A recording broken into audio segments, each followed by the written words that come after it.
Welcome, my name is Balaj and we are here with Asus and we have the Vivo Book Flip 12 in my hands, also called the TP203, which is quite nice and beautiful, as you can see. A little notebook with a 11.6-inch screen, a webcam obviously on top, a nice and big keyboard with great feedback, which is not backlit. Certainly, and obviously, since it's a flip, you can flip around the monitor like this, like on a yoga device by Lenovo.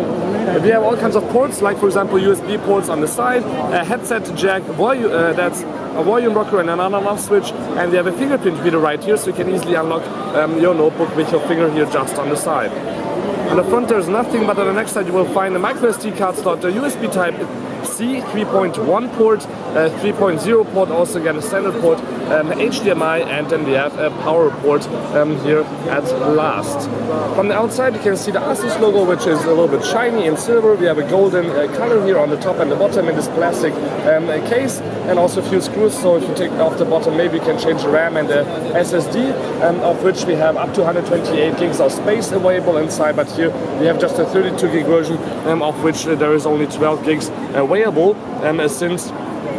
we have obviously Windows installed. If I switch to the other technical details right here, then you can see that we have an Intel Celeron processor with the N3350 and 4 gigs of RAM here inside this notebook, which is running quite nicely this way, and obviously you can use also your fingers or even a stylus if you might want to do that here in this nice little device with only 1.1 kilogram in weight, and probably pretty well priced when it will come to the market. Asus Vivo Book 12 TP203. The next time, please tune in again. My name is Balaj and this was the Context 2017, the brand new Asus Vivo Book 12.